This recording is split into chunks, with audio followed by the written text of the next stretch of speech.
Welcome to NASA's Jet Propulsion Laboratory in Southern California. Days ago, NASA's most sophisticated and capable rover to date landed on Mars, the Perseverance Rover. Today, we'll see Mars like never before with new photos and videos. Our panel today will help us understand how Perseverance captured what it's like to land on Mars and what the landing site looks like. I'm your host, Raquel Villanueva, and joining us is Matt Wallace, Perseverance Deputy Project Manager, Dave Gruhl, Perseverance Entry, Descent, and Landing Camera Suite Lead, Al Chen, Perseverance Entry, Descent, and Landing Lead, Justin Mackey, Perseverance Imaging Scientist and Instrument Operations Team Chief, Jessica Samuels, Perseverance Surface Mission Manager, Ken Williford, Perseverance Deputy Project Scientist. And to tell us what this all means for NASA and exploration, Thomas Zurbuchen, Associate Administrator for NASA's Science Mission Directorate.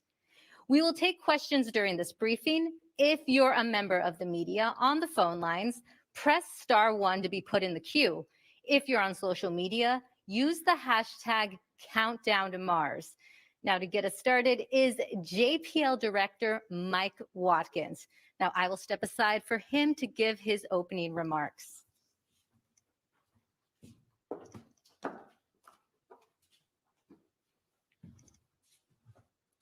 Thank you. Welcome back to JPL. We have a jam-packed press conference today, and I was just looking at the team here. I think we're trying to add it up, maybe 100 years of combined experience with Mars rovers on the panel today. Now, we have been working very hard since we landed. The surface team has been getting the rover set up for the surface mission. They've been working Mars time over the weekend, making fantastic progress, and you'll hear about that today. You'll also see some brand new images and videos that we acquired over the weekend, or downlinked over the weekend. And these are really fantastic images of the surface of Mars and the rest of the descent imagery that we got a preview of on Friday. These images have always been part of the history of JPL. We have taken everyone along with us on our journeys across the solar system through the rings of Saturn, looking back at the pale blue dot, and incredible panoramas on the surface of Mars. This is the first time we've been able to actually capture an event like the landing of a spacecraft on Mars. And these are pretty cool videos. And we will learn something by looking at the performance of the vehicle in these videos. But a lot of it is also to bring you along on our journey, our touchdown to Mars, and of course, our surface mission as well. And these are really amazing videos. We all binge watched them over the weekend, if you can call a 1-minute video binge watching, but we watched it many, many times, and it's really fantastic.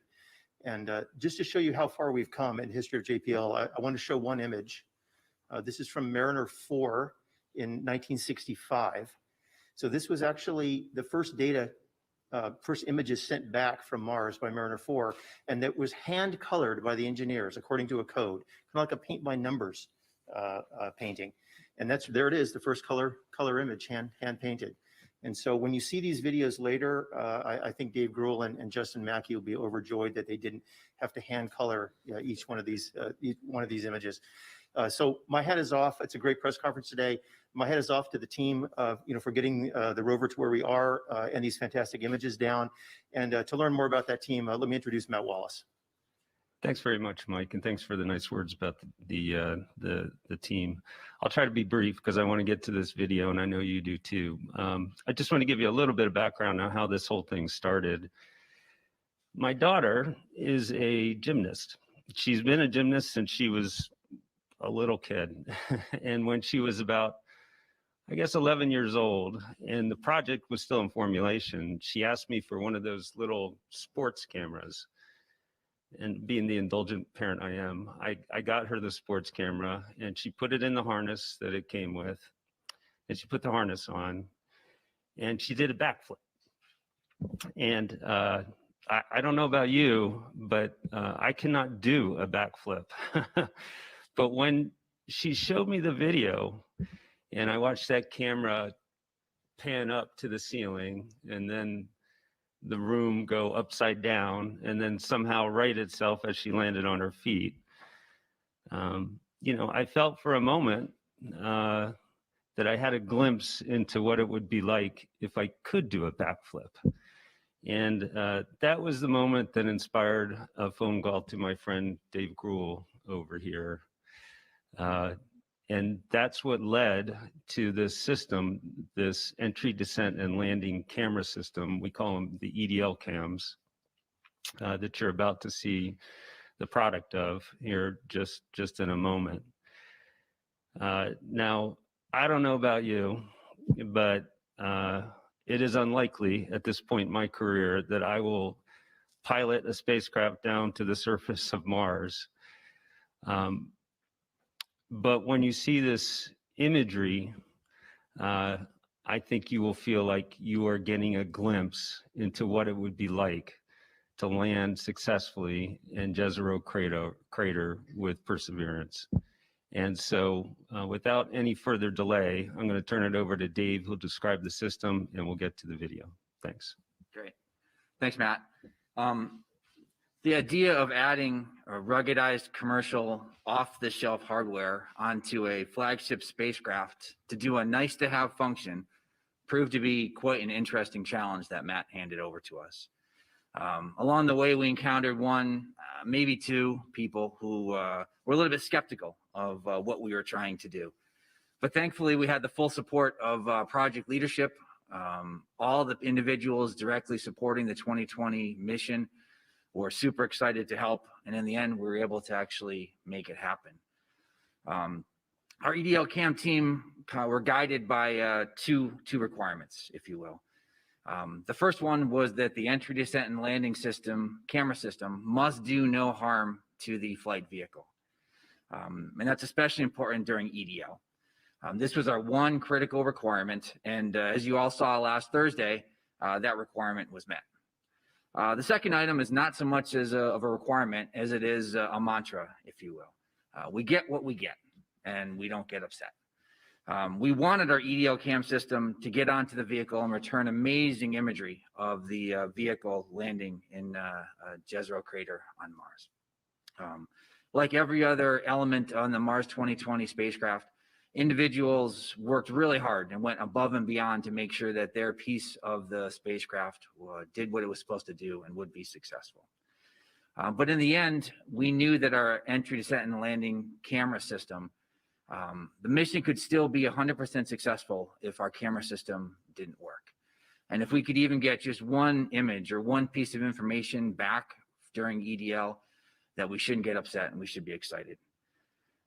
So as you probably realize after last Friday's press conference, the EDL cam system successfully captured some amazing imagery of the vehicle's descent and landing on the surface of Mars.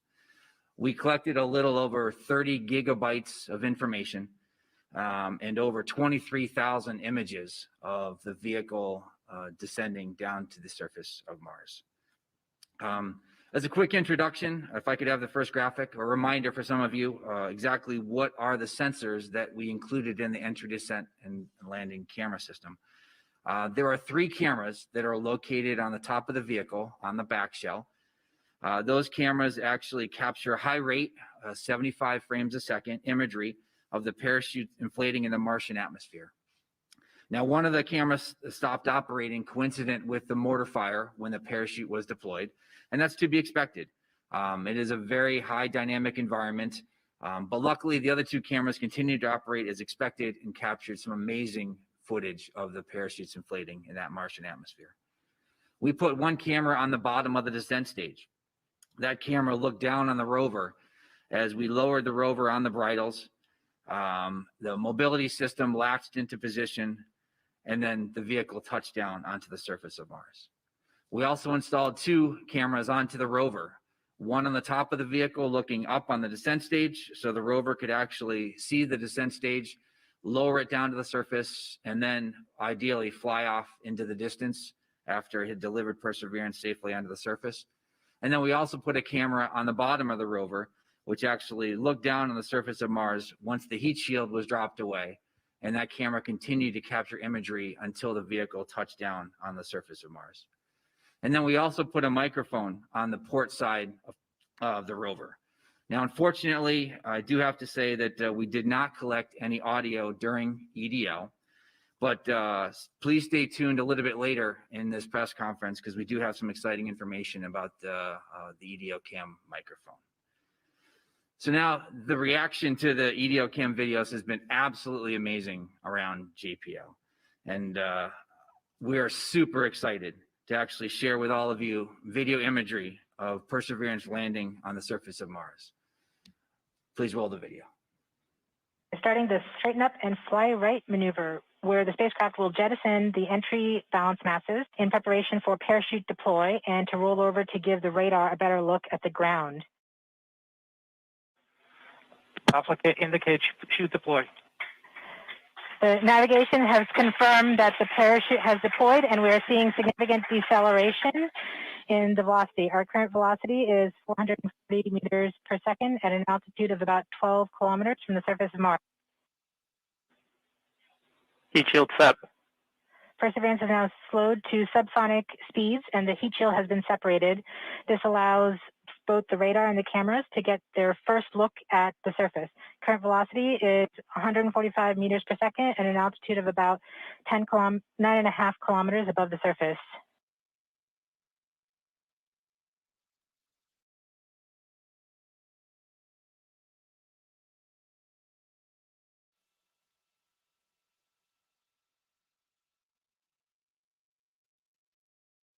Nav filter converge. Velocity solution 3.3 meters per second. Altitude 7.4 kilometers. Now has radar lock on the ground. Current velocity is about 100 meters per second, 6.6 kilometers above the surface of Mars. Perseverance is continuing to descend on the parachute. We are coming up on the initialization of terrain relative navigation and subsequently the priming of the landing engines. Our current velocity is about 90 meters per second at an altitude of 4.2 kilometers. LVS valid. We have confirmation that the lander vision system has produced a valid solution and part of terrain relative navigation. Priming. TBA is nominal. We have priming of the landing engines.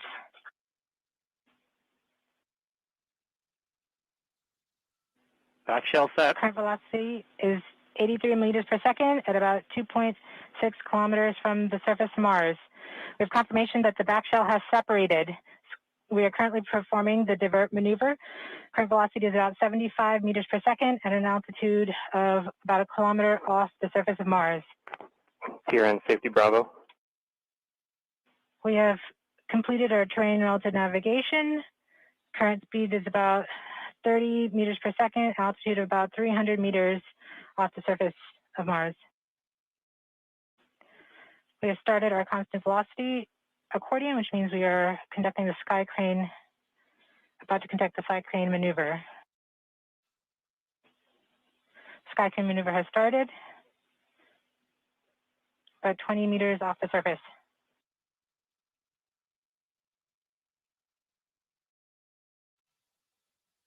We're getting signals from MRO. Tango Delta. Touchdown confirmed. Perseverance safely on the surface of Mars, ready to begin seeking the sands of past life.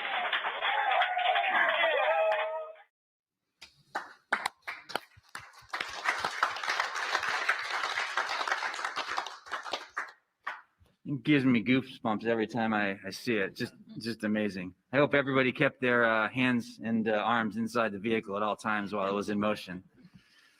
So I do need to say, I wouldn't be sitting at this podium and you wouldn't have all seen that amazing imagery without a lot of support from an amazing team, both those who worked directly on the EDO cam task as well as those who supported us across the project.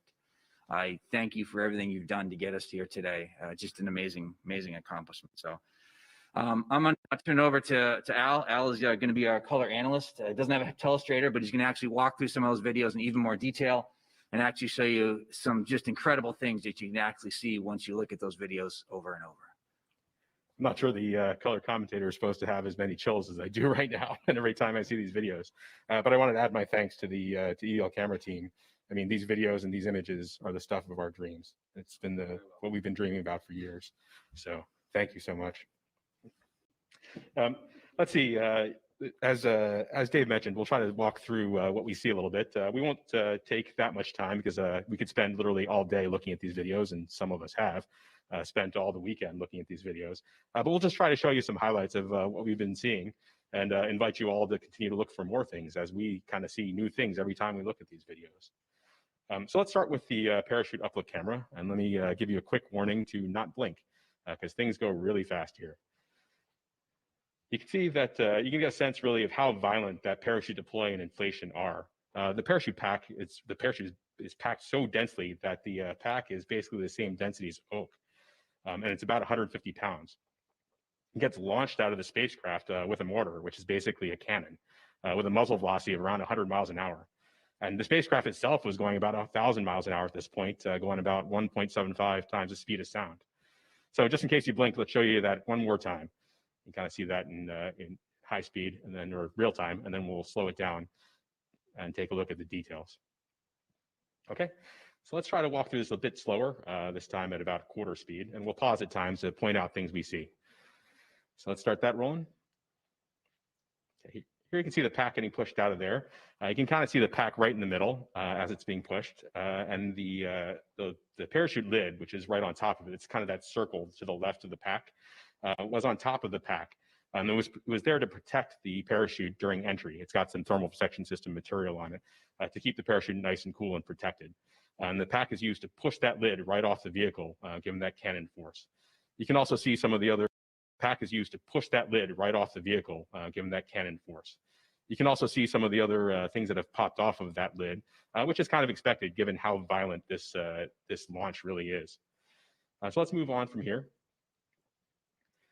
So we keep going out here. You can see the pack reach what we call line stretch. So that's as far as it's going to go. It's where the parachute's going to start inflating.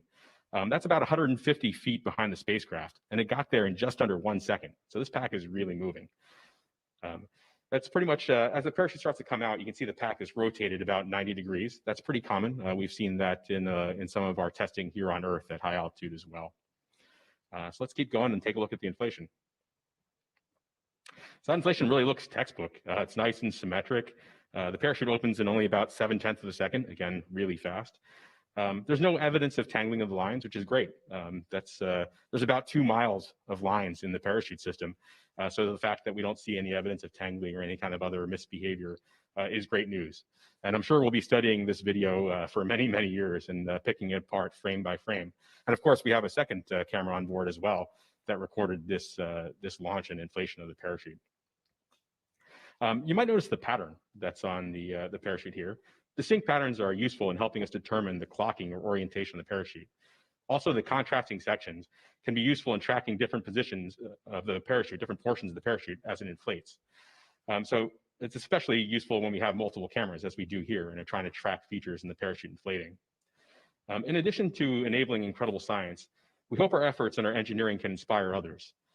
Sometimes we leave messages in our work for others to find for that purpose. So we invite you all to give it a shot and show your work.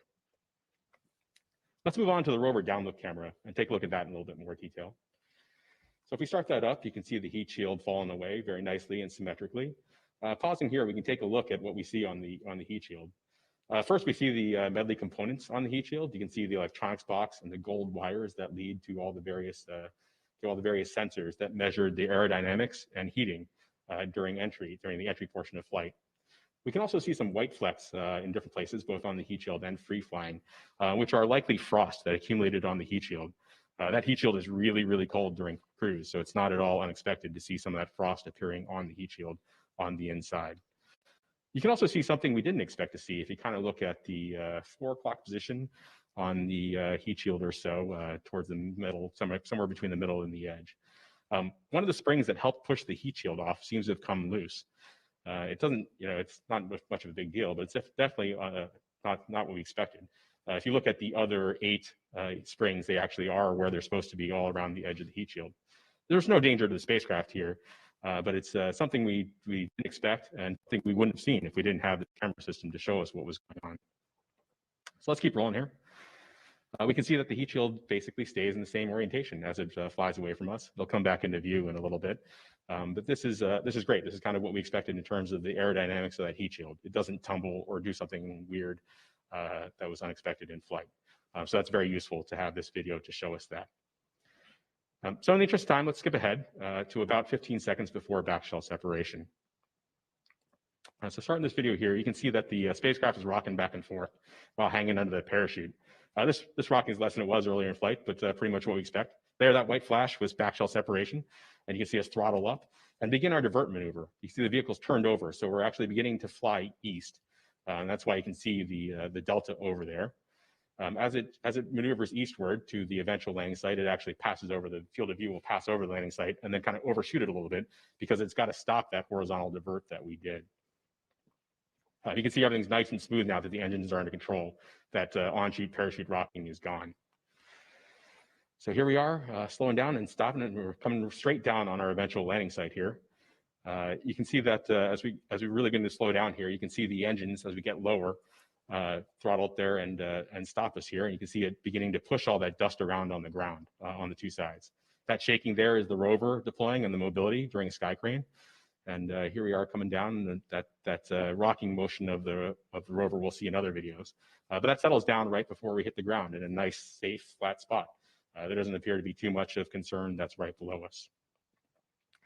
So that was the rover's view looking down. Let's take a look at the descent stage view looking down as well during that sky crane portion of flight.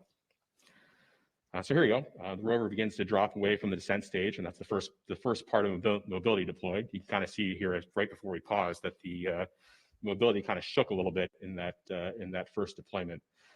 Here you can see the bridles that are hanging down from the top of the picture. Those are what's supporting the weight of the rover below the descent stage. And if you look down toward the left, the bottom part of the image and toward the left, you can see that gold umbilical. That's what's transferring all the information between the rover and the descent stage, including this video. This picture is coming down from the camera up on the descent stage down to the rover through that cord, in addition to other information that's going back and forth. So as we keep going here, you can see the bogie deploy. That's on both sides of the mobility back. You see those wheels, the back two wheels on either side swing down. That caused a little bit of rocking of the rover as expected, but you can kind of see that kind of settles out a little bit right as we enter that plume and dust cloud as we get down and touch down. And the video ends at touchdown, of course, because the camera that's taking this video is about to leave this area in a hurry on that descent stage after we cut it loose from the rover. So now let's take a look at the rover upload camera. So now staring up at the descent stage from the rover.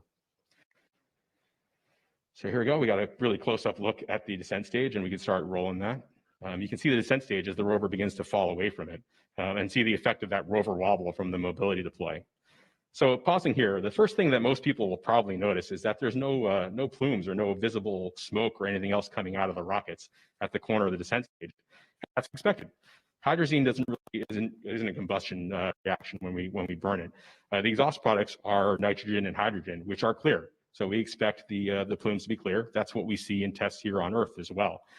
So I can promise you those engines are on though. One thing you can see in the Earth testing we do is that the thrust chambers of those engines get kind of hot and glow pink. And you can kind of see that in the engines here, especially if you look at the engine at the very top right of this image. If you look closely right above the engine bell there on the thrust chamber, you can see little streaks of pink on there. And that's what's happening. As the engines have been on for a long time, they get really hot. And that heat shows up there in those pink stripes that we see. So take a look at that closely when you get a chance to look at the image in some detail. As with the previous videos, you can see the bridles that are supporting the weight of the rover there at the bottom now of this image, and that umbilical, again, transferring data back and forth between the descent stage and the rover. So let's keep going a little bit more. You'll see the image begin to wobble a little bit here. I can promise it's not the descent stage wobbling, it's actually that rover tipping back and forth a little bit as we saw as the mobility deploys, both the first initial mobility deploy and then the bogies deploying. As we near touchdown, let's slow it down a bit and proceed in slow-mo here. So now we're watching about quarter speed. Things are getting pretty dusty here as we get down toward the bottom. Take a look here at the bottom left of this picture. You'll see actually the instant that we cut the descent stage away. And you'll see those bottles begin to get retracted up toward that descent stage as they're pulled up. And this is as planned. See as they got yanked up there right before. And then we'll see the descent stage begin to turn and ascend and head out toward the northwest with the umbilical dangling behind it. Since the rover was pointed almost directly to southeast, the descent stage chose to go toward the back. That's also to make sure, of course, that the engines don't plume the rover, that we don't damage the rover with that engine thrust. So we sent that descent stage off to the northwest, which Jessica will show you about in a little bit. So I can and have watched those videos for hours and keep seeing new stuff every time. So I invite you all to do that too. So now I'll turn it over to Justin, who will talk to you a little bit about the images we've been taking on the ground. All right, thank you, Al. I'm Justin Mackey. I'm the Mars 2020 Perseverance imaging scientist here, and I develop imaging systems at JPL.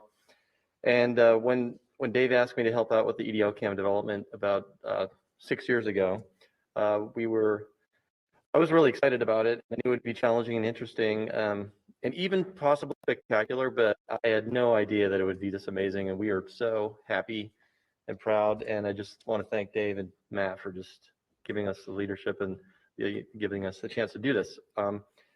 Like Matt and Dave and Jennifer and Rick and others on the project, I've actually worked on all 5 of the NASA rover missions, and as part of my job, I review images from Mars like every day. That's what I do. And when I saw these images come down, I have to say, I was truly amazed.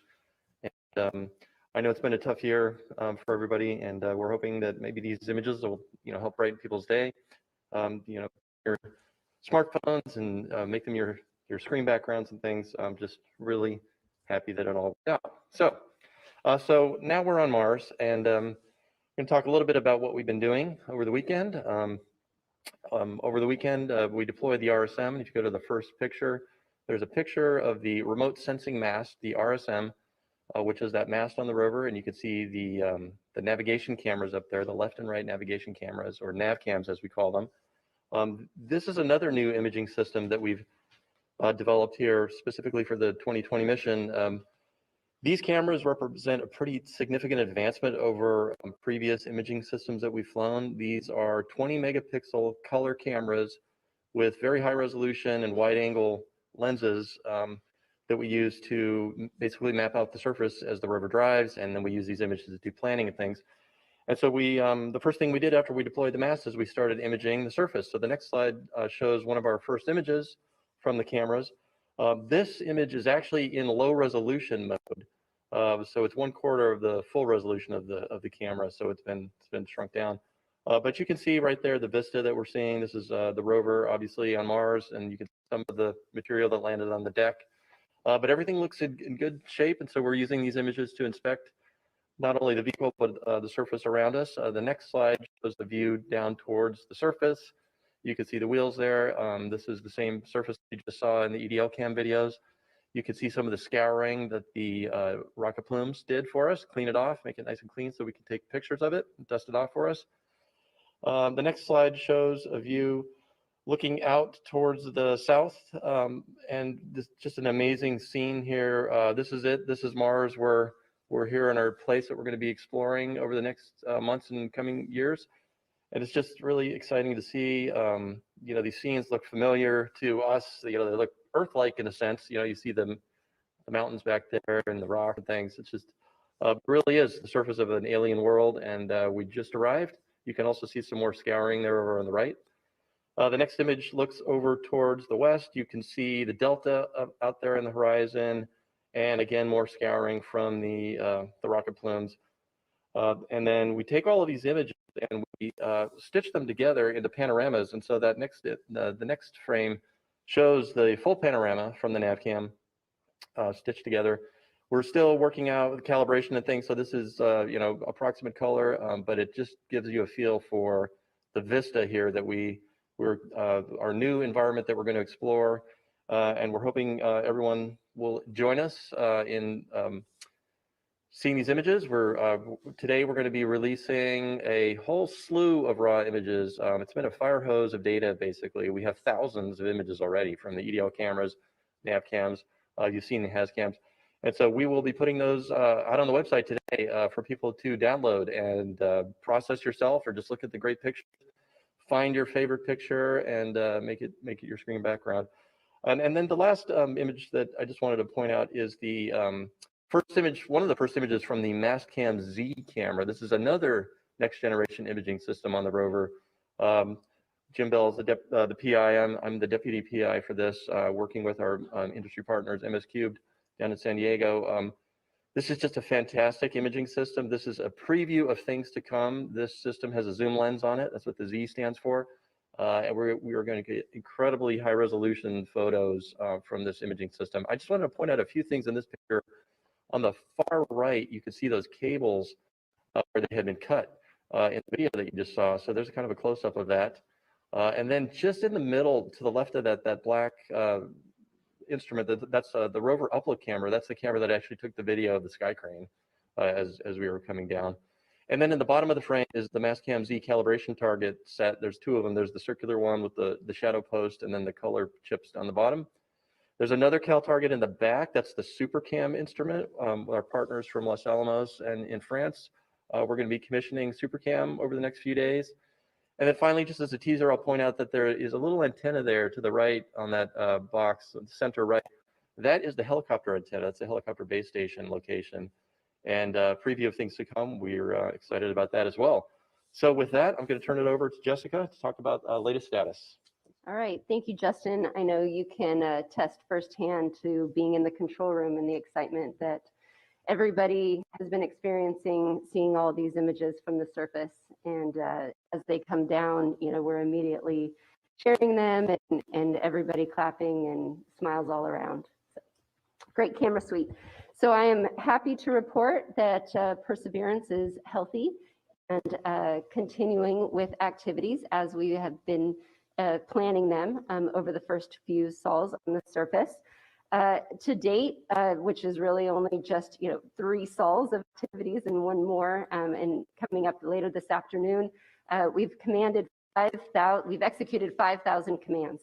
So lots of instructions to the vehicle for her to perform, and having everything come back exactly how we've been wanting it to, with respect to our health checkouts and our instrument checkouts. So things have been going well. A couple key highlights. So we have fired and released our launch lock restraints to allow our mechanisms to be deployed. We saw the remote sensing mast, but one of those also being the high gain antenna. Now, this is important for the high gain antenna to be deployed because it increases our uplink rate to the rover. And so it will allow us to send a higher volume of instructions to Perseverance and allow her to perform more involved activities over the days to come. Additionally, with respect to our communication, we have established a strong communication link with all of our relay orbiters and our partners, the Mars Reconnaissance Orbiter, the MAVEN Orbiter, Trace Gas Observer, the TGO, and Odyssey spacecraft. And so we thank those teams and are happy to be able to use those assets to relay all of the information that all these beautiful images that we are looking at today. The remote sensing mast motion checks were nominal and as expected. And all of our instruments have gone through their initial checkouts, and we're happy to report that they are all performing nominally and as expected. Now, when I say nominal, it really means fantastic, because we can't wait to continue to use this payload suite. Our backup computer was turned on yesterday, and that was in preparation for our upcoming flight software transition, which we will be performing over the next few days. And the Ingenuity helicopter has also been checked out, and we have performed a battery charging event, which we will continue to perform over the weeks to come in preparation for that aspect of the mission. But looking ahead, we are excited to be on our surface flight software. This is a much more surface capable, a lot more capabilities for the surface mission as part of this flight software load. It will take us a few days to transition, but once we're on that load, it will allow us to do further in-depth checkouts of the instrument, as well as deploy the robotic arm and exercise some of the turret items that you see in this image. So you can see that we have our coring drill in the center, our Pixel and Sherlock instruments mounted to the side, and that black tank is to support the gas dust removal tool, which will remove dust from the surfaces that we will be inspecting later. So coming up here, the wheels, if you noticed in the image now, are off to the side. We will be performing a wiggle. We'll straighten those up. We'll do a short drive. And as I mentioned, deploy the robotic arm, and then continue with further in-depth checkouts. So we are very excited to be happily on the surface and exercising our system and looking for what's ahead. So going back to our partnership with the larger Mars spacecraft and science teams and community, we're really excited that the MRO spacecraft, Mars Reconnaissance Orbiter, and the HiRISE team was able to find our hardware on the surface of Mars. So if you see in this image, if the next pop-up, you can see that we have the descent stage, the parachute, and the heat shield all here in this image. With a few stats here, the descent stage is about 700 meters away from where Perseverance is on the surface. Parachute is about 1.2 kilometers, and the heat shield about 1.5 kilometers. And so it's very exciting that we can see all these different components now that we've landed on the surface. And as a special treat, the HiRISE image was able to actually acquire the entry, descent, and landing event from their perspective, and we can never have enough images of this activity, and so this is a fantastic view. But I'm going to send it back to Dave here. He, as part of this suite, we have one more surprise, or one more gift, I'll say, that we've been able to receive from this package. Over to you, Dave. Thanks, Jessica. So I think we probably have overloaded your visual sense for a little bit, but we're going to do something a little bit different, and I'm going to have some fun here for a second too. So I'm going to get rid of this.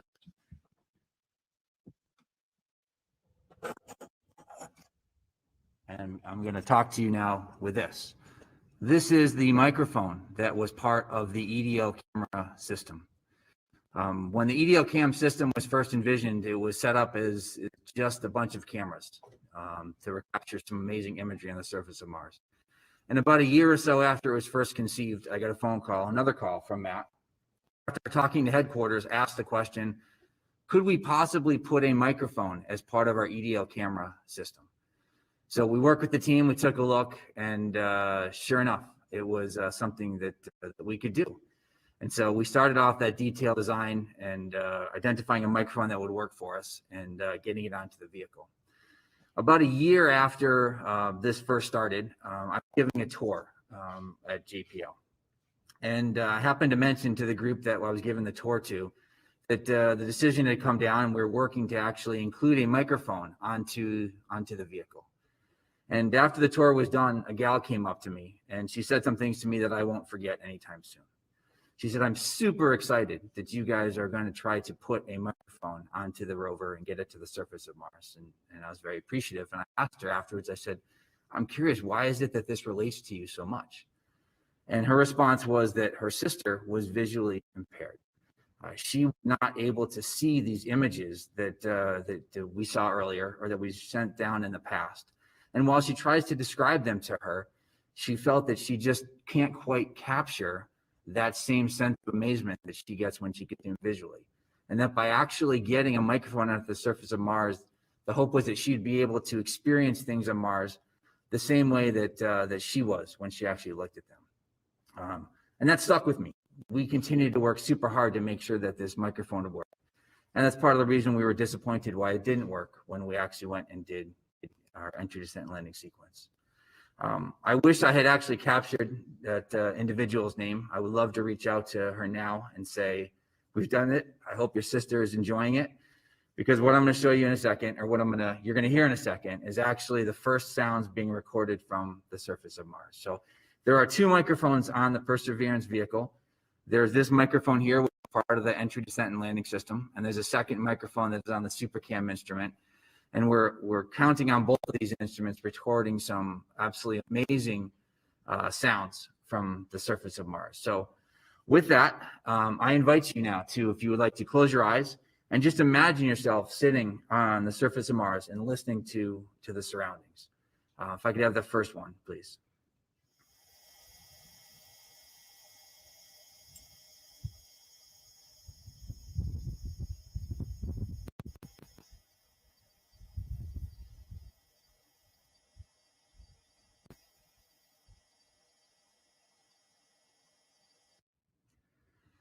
So that gentle whirl that happens in the background, that is a noise made by the rover.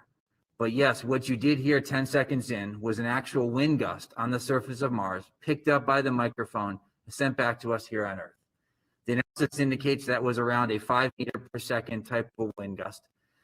So we can sit here now and actually tell you that we have recorded sound from the surface of Mars.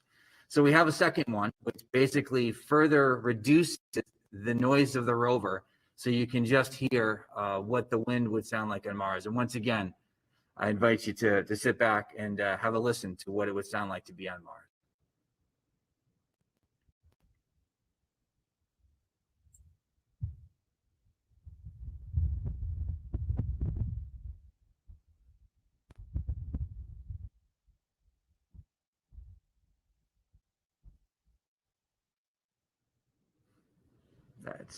It's cool. It's really neat, overwhelming, if you will. I can't remember what I was going to go and say next.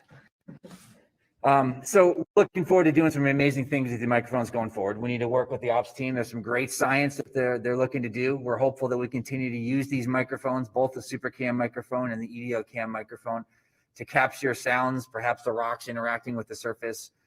SuperCam is going to use theirs to get some great data of them zapping rocks. So as you've heard and will continue to hear, we're just beginning to do amazing things on the surface of Mars. And now Ken is going to talk to you a little bit about the science that we've done to date and what they're looking forward to doing as we continue to move forward. Thanks, Dave. And I'll start by just taking this opportunity to say to Matt, Dave, Al, and everybody else on this fantastic team, thank you for the ride of a lifetime. That is just incredible, what we've seen today, and what I'm sure we'll continue to see as the mission unfolds. So with all the focus on these spectacular videos and audio, we wanted to make sure to remind you that there's plenty of science going on already, with hundreds of team members poring over every new image.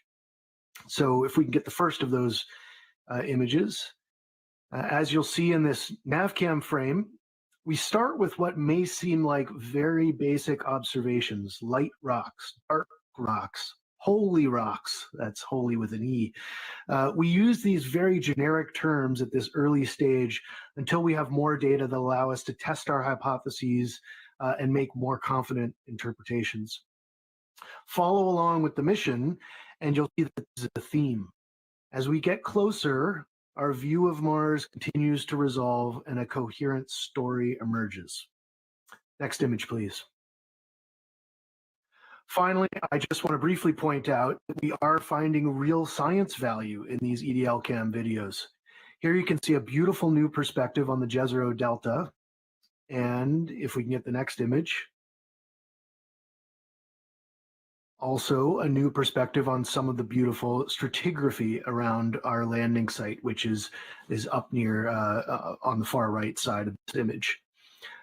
So now to put all of this in context for us, I'll hand it over to Dr. Thomas Zurbuchen.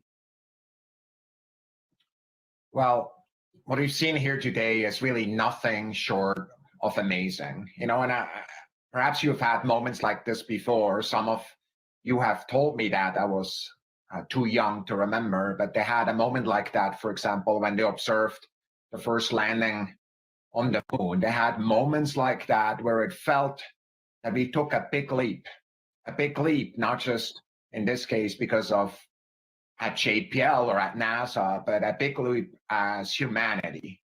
Of course, it's a leap that was enabled by work over decades, and on this mission for close to a decade. So what's possible today, or feels possible, is different even than yesterday. It's how it feels to make history, and that's how I feel today. I'm so moved by this. Wow. The video of Perseverance descent and landing and the amazing panorama and the first wide landscape shot of Jezero crater seen with human eyes, and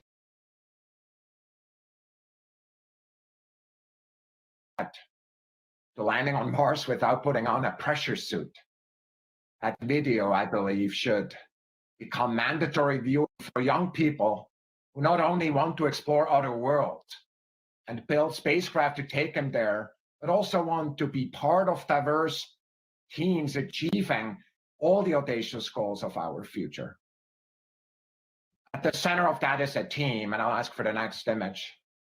You should know, I met this team. I see me there in a dark suit next to Dr. Laurie Glaze, the Planetary Division Director, and Al, he just talked to you, is on his knee in there, and he entered the Ascend and Landing team, and we met him just hours before that historic landing.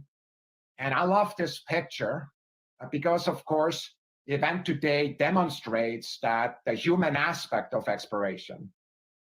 And that is, of course, every reason for what we can do at NASA, and also why we do things. The video and audio and images here provided to us are from the surface of Mars, and sometimes we forget if we look at that. Well, Robert shouldn't get all the fun. We want to make sure that all of us on Earth see and feel what it's like to be on Mars and explore other worlds. I'm so excited for the more than 1 million students who joined the Mars Student Challenge, and the many more across the world who will be inspired by these images released today and even yesterday. Their journey is also just the beginning. Just imagine Perseverance sitting on a hill, recording the next Martian landing with a cargo that is basically a rocket, and then the first from another world with samples bound for Earth that are collected by Perseverance now in the near future. Imagine follow the entry, descent, and landing of the first human crew on the planetary surface sometimes in the future. These future historic events, which I'm confident will happen, will be enabled by women and men working in diverse teams. Imagine the goals we can achieve together. So what is possible? Sometimes to address that question, it's good to look back and think where we've come from, just like my friend Mike did earlier.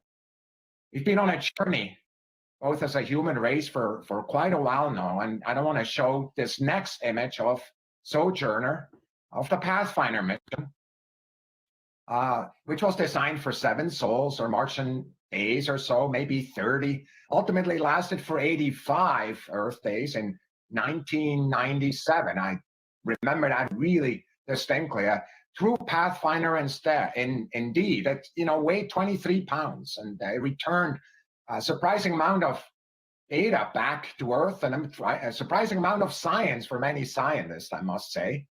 Some people didn't expect quite that much, and that's what happens sometimes too when you innovate, just like we've seen here.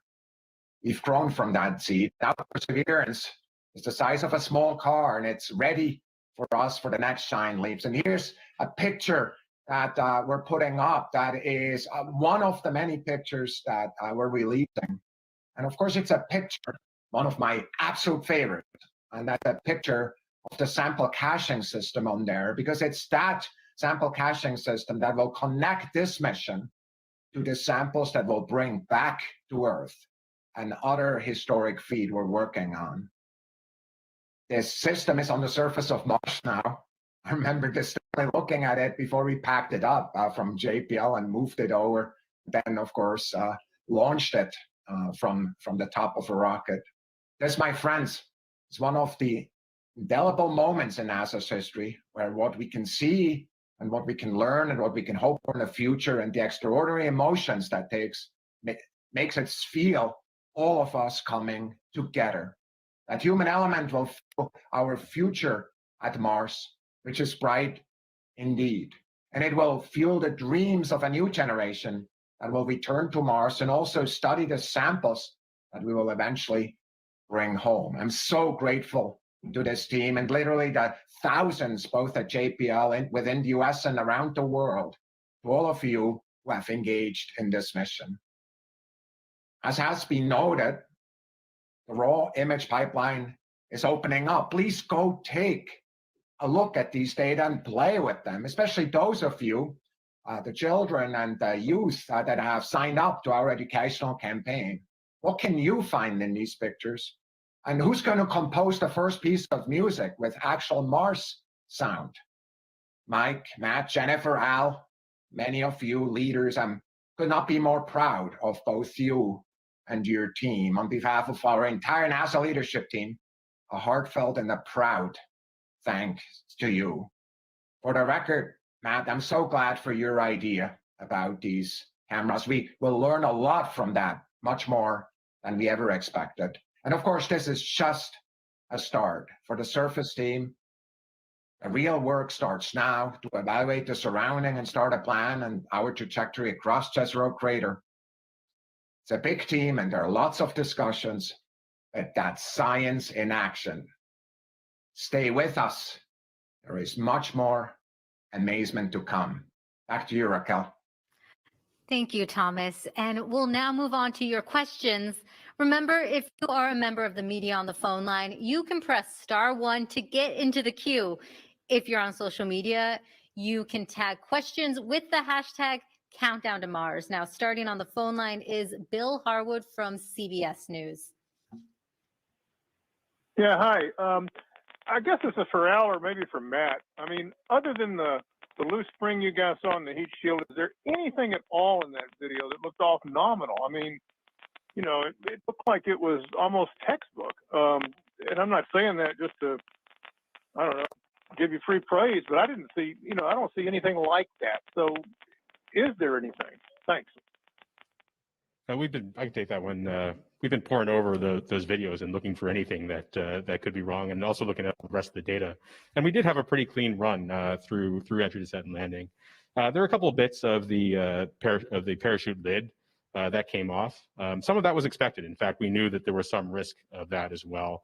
And there was, if you look at the video, you can actually see a chunk. That's the radome. It's a cover for one of the low gain antennas we used during cruise and also during part of EDL.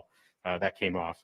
We had hoped that it wouldn't, and we tried to restrain it a little bit better, but we knew that it was a risk that it might. So that's something we noticed that's on there as well. There's a couple other little things that we've been taking a look at, but I think you're in general right that the entry, descent, and landing system behaved as expected, and it did what it had to do. Especially given, and a big shout out to the terrain relative navigation system, which put us down in the safest spot that was available to us. The places that we had to choose from weren't great if we didn't have something like terrain relative navigation. So yeah, the landing system worked great. Great, thanks, Al. And up next, we have Marcia Dunn from the Associated Press. Yes, hi. Wonderful video. I'm just wondering, did the JPL team get to see snippets coming down in the video, and then, or did you have to wait until this 1 minute video was put together? What was the reaction when you first saw the video and laid eyes on it? And for David, why do you think the mic didn't work during descent? Thank you. I could say a couple words about the first part. I had trouble leaving this mission support area this week just because I kept waiting for every little bit of information to come back from, particularly from these cameras, but from the vehicle in general. And I can tell you, every time we got something, people were overjoyed, giddy. They were like kids, you know, in a candy store. You know, we'd get a thumbnail, which literally is just a really low res, blobby looking thing of one of those videos that came down first, and we'd just be falling on the floor excited with what we were seeing. And that's before even the high res came. You know, there's a lot of people that have contributed to this entry, descent, and landing system. Our chief engineer, Adam Stelzner, happens to be here in the studio. He was kind of the father of the sky crane system. This started 15 years ago for him. He and his team have never seen this system operate before, not even on the Earth, because we can't test it on the Earth. So this is the first time we've had a chance as engineers to actually see what we designed. And I just can't, it's hard for me to express just how emotional it was and how exciting it was for everybody as we got this information down. I'll turn it over to Dave to say a couple words. Hey, Dave, before you say that, can I just chime in on the first image? This is Justin.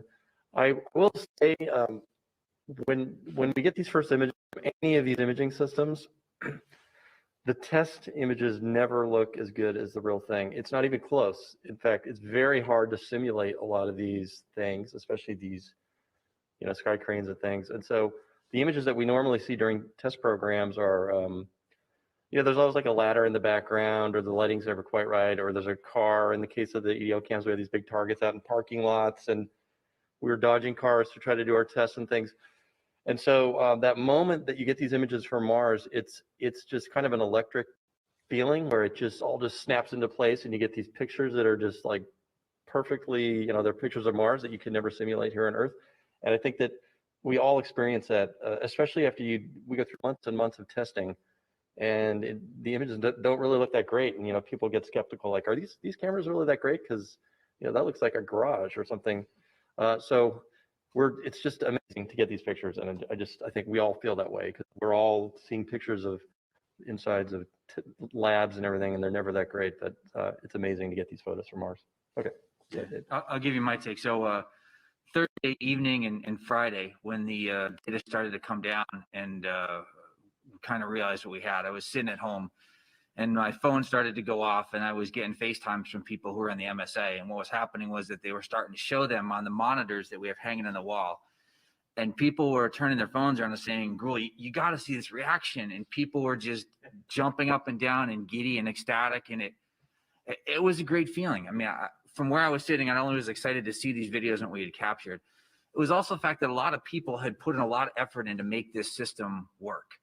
And to actually reward that effort and to pay it back and get this excitement going, it made me super happy. I was glad to see that all the hard work, all the dedication had come in, and that everyone was just excited about not only what we had captured, but also what this mission could do going forwards. It was a great feeling. It was a feeling I won't forget for quite some time. And then regarding the question about the microphone, we started to look at it. What we think happened is that there was a communication error between the device that is responsible for digitizing the analog signals that the microphone picked up and then passing them back to the computer that actually stores all the data.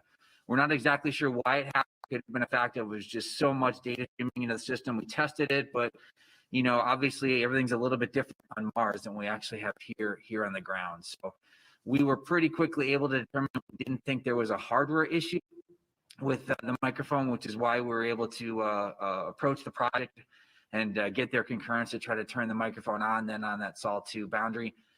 It's just unfortunate that error happened during the EDL, and we just weren't able to record any of the data that we generated during the sequence. All right, thanks. And up next, we have Chris Davenport from the Washington Post.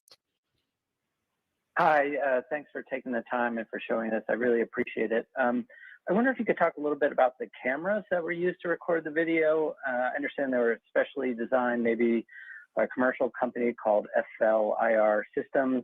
Just curious to know, like, what goes into, designing a camera to sustain the Gs, the blast of the thrusters, everything that it's got to go through to capture that images. Thanks. Okay, so the cameras were originally purchased from a company called Point Grey, which was then bought out by FLIR. And I can tell you that the modifications we made to the camera were minimal. This was not a camera specifically designed for use on Mars. You can purchase the same camera off the internet for whatever applications you might have for it. The only things we did is we actually added some bonding material on the inside to try to make sure that in the dynamic environment of launch, and then that mortar fire event that I talked about, that the camera would continue to operate. And then we had to swap out a couple pieces on the inside because in the vacuum of space, they had the ability to outgas material. And if that material deposited itself on the detector, then we wouldn't get the clear images that we actually got. But other than that, it was not specially designed for use for this application. It is a commercial off-the-shelf camera. Thank you. And up next, we have Michael Sheets from CNBC. Hi, congratulations again on capturing stunning footage of this landing. I'm curious on two aspects. I mean, one, Adam Seltzer, you guys had said that in 15 years since he really engineered the sky crane, he never actually seen it in operation. I'm curious what Adam thinks about seeing this work on the planet, and secondarily, how this informs and how being able to actually see the landing informs future missions, even as NASA looks to one day land astronauts. What does this really teach you about trying to get people on the surface of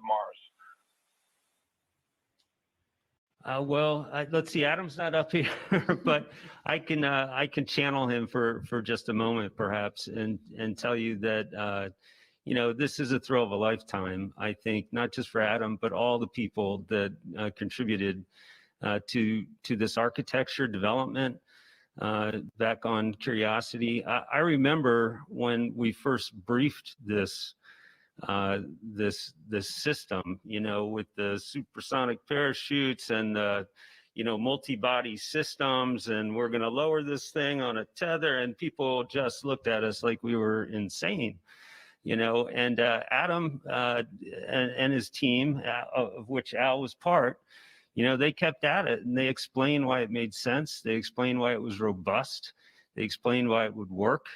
It was not easy to build, I will tell you that, as the flight system manager on Curiosity. But once you build it and once you test it, it's something that really is designed inherently to interact with the uncertainties that Mars throws at you.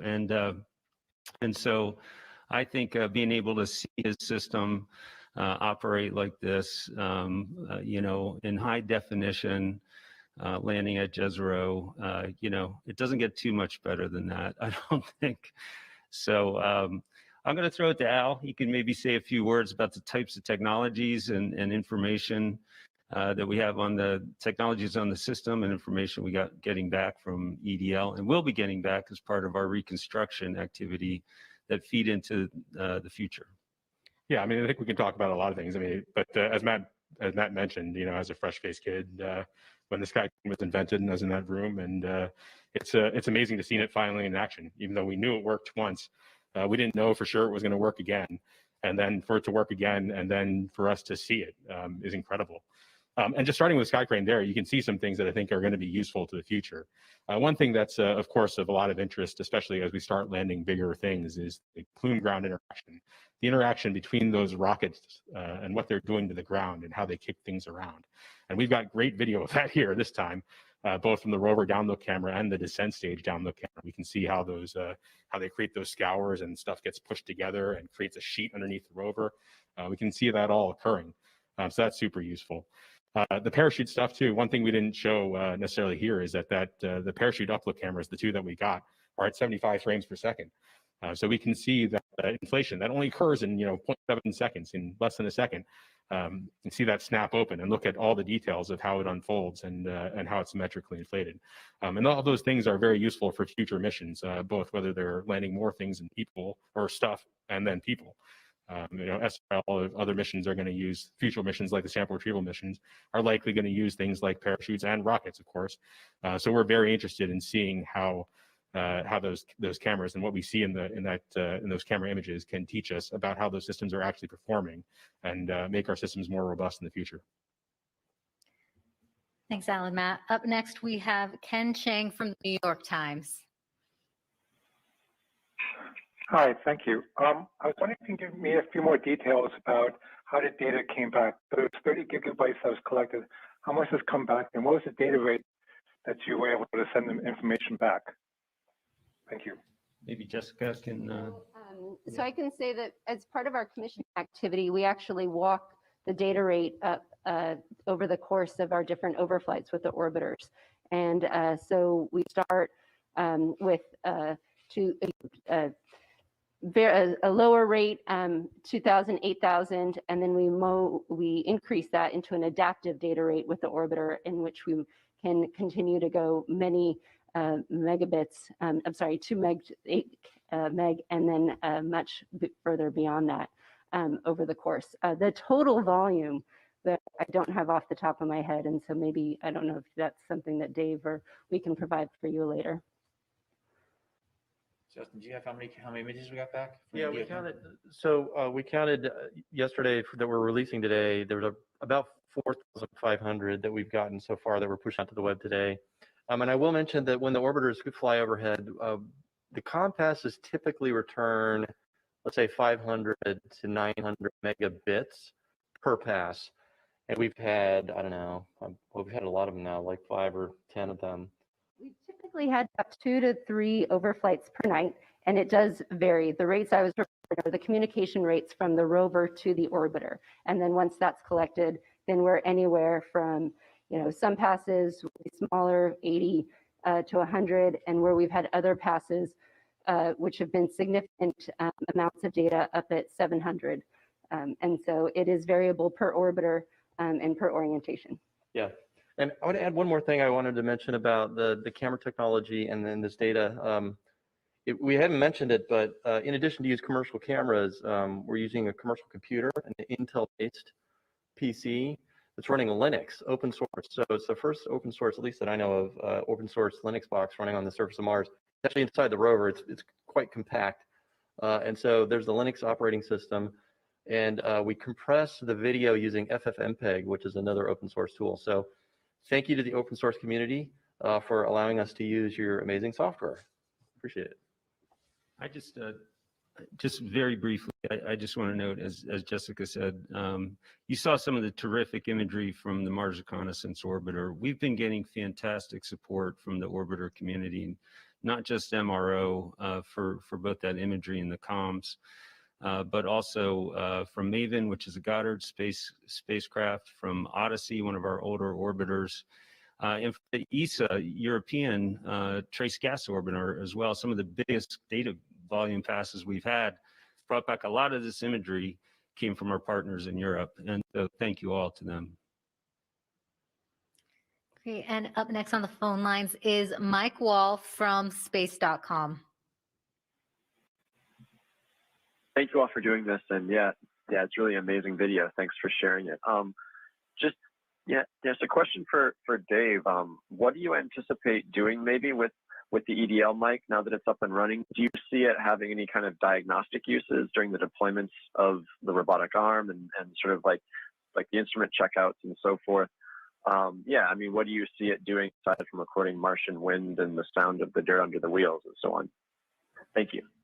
Yes, we've had a lot of discussion about how we might be able to use both the EDO cam microphone and the super cam microphone to do those type of diagnostic stuff. I mean, the ops team right now, I don't want to speak for Jessica, but they're focused on getting the system deployed, and capturing noise of that is definitely not the first priority. They need to focus on getting this vehicle ready to perform some amazing science.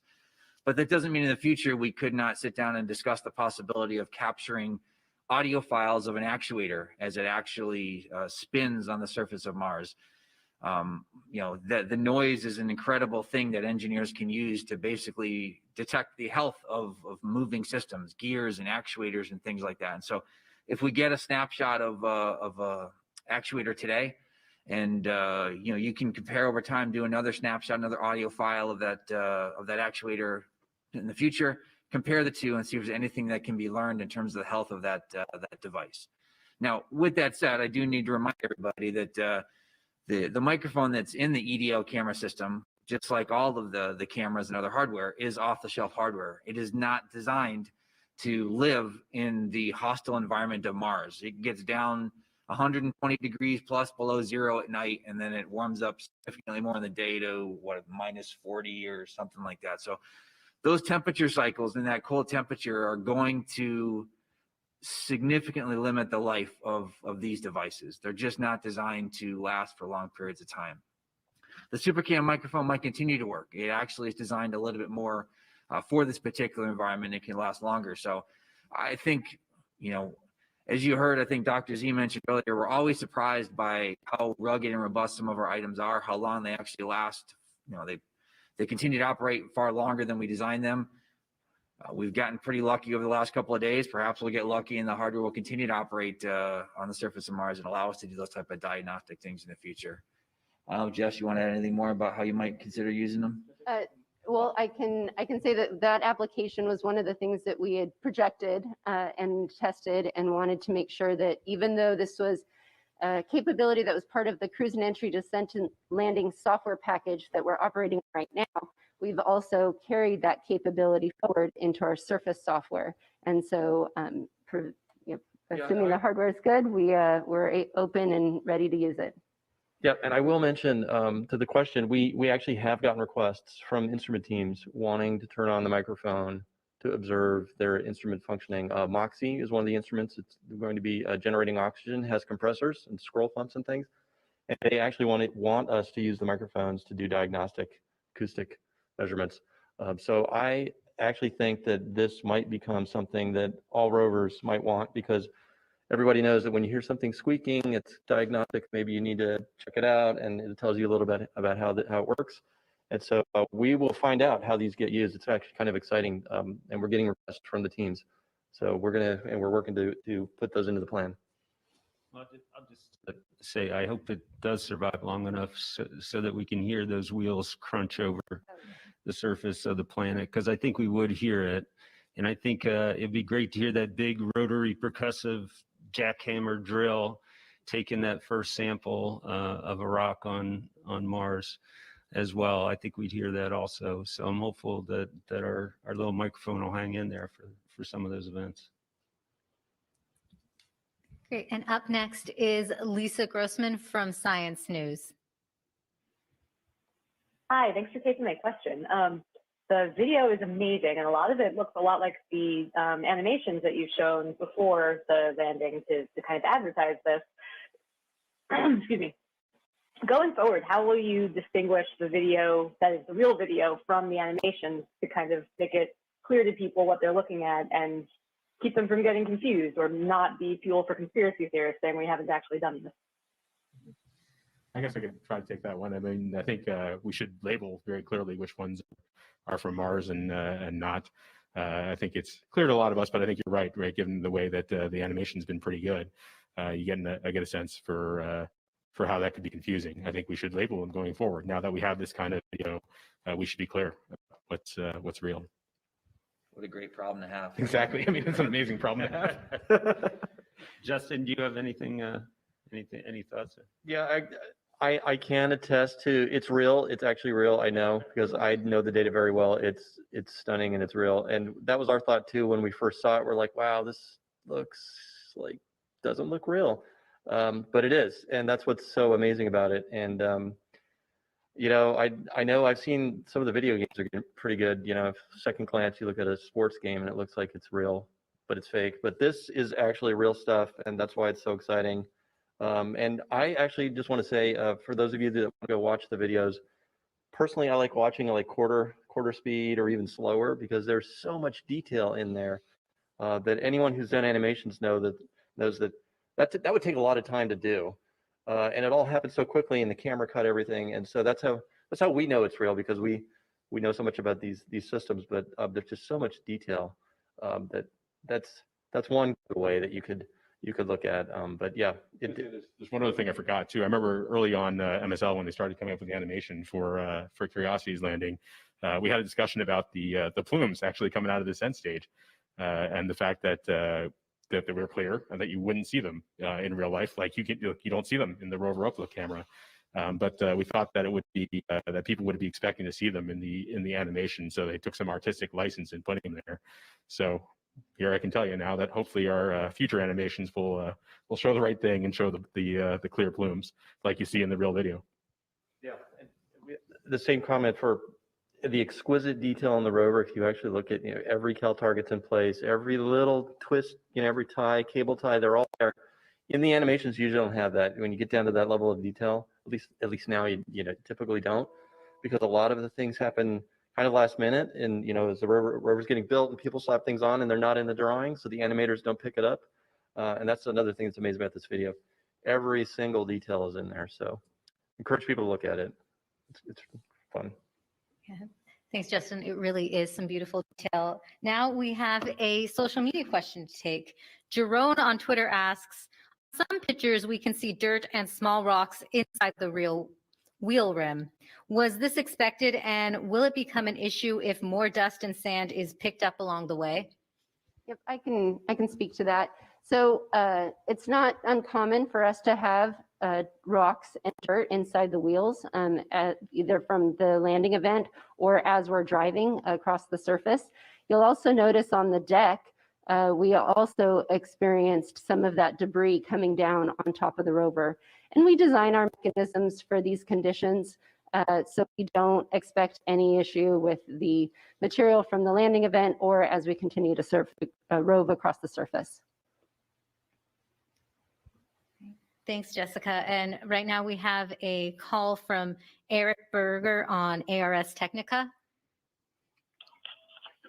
Yes, hi. Thank you very much for doing this. Congratulations on such a stunning array of photos and videos. Al Chen mentioned the dust earlier, and it was striking as the spacecraft got close to the surface how much was kicked up. It's a 1-ton rover. It's pretty sizable, but when you're talking about human missions, it's much larger. And so, what does being able to see this dust tell us about the challenge of landing future kind of much larger spacecraft on Mars? Is that something that you're going to have to account for? And if, is it going to be a really significant issue to deal with? Thank you.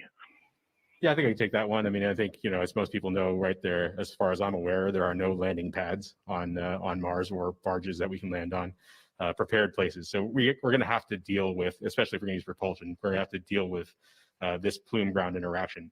And it's really difficult. It's difficult to get right, to get the modeling right, to get to understand it, or even to do a real test that shows a good impression of what you're going to come down on, especially when you don't know exactly where you're going and what the terrain is like. And what the ground properties are where you're coming down. So I do think this is a big challenge for us going forward. And that's why collecting this information here is useful. We can certainly begin to see how it actually behaved in real life and see how things began to move and what those scours are like. And we have a vehicle that'll tell us what the ground that we happened to land on was like. And we know how we were commanding those engines and where they were pointed. So we have a rich treasure trove here of that we can use to kind of get at that kind of challenge. Because I do think it's a big one, especially as we start to land heavier and heavier things with bigger and bigger engines. And up next on the phone lines is Joey Roulette from The Verge. Hey, thanks for doing this. Earlier it was mentioned that scientists are already pouring through the thousands and thousands of images, and I was just wondering what about the surface or the rocks that you guys have seen so far from these images are standing out, and kind of what has been interesting from a scientific perspective. Thanks. Ken's there? Yeah. Okay, Ken. Sure. So you can go online and see that image that was put up during my little bit there. But we're noticing basically the different colors that we see and textures and tones. And so one thing that's striking to me, standing out to me and some of us, is that a lot of the rocks that are labeled as light rocks seem to have a rough texture, whereas some of the darker rocks further afield that are higher standing, more like large boulders, seem to be smoother. That can mean something about the grain size and the potentially the composition of the rocks themselves. One of the things we're noting as the resolution gets better is that these light rocks closer to the foreground may actually be kind of dark on the inside, and that the light tone we see may be largely due to dust covering, and where the rocks stand up a bit higher and have less dust, they tend to appear dark. So a lot of new patterns are emerging. And then, of course, one of the most exciting and interesting things are these, what we call the holy rocks, that are, in some cases right under our wheels, and these smaller cobbles that are right around the rover. I didn't mention, but one of the possibilities for those holes is that they are what we would call vesicles, which would be due to the gas escape from a volcanic rock. We're not calling them vesicles at this point because it's important for us to stay open to the different possible interpretations and not get locked in yet on limited data. But if they are volcanic rocks, that is enormously important to us, because it potentially provides an opportunity to get a really nice radiometric age or an absolute date if a sample like that comes back to Earth. But then again, if you go back to images from many previous Mars missions, rovers and otherwise, you'll see that wind abrasion can cause those sorts of holes in all different types of rocks. So just a few of the thoughts that are emerging. And then, of course, we're starting to get views of the Delta Front now, which just have us, on cloud nine, looking at some of the targets further afield that we're excited to explore.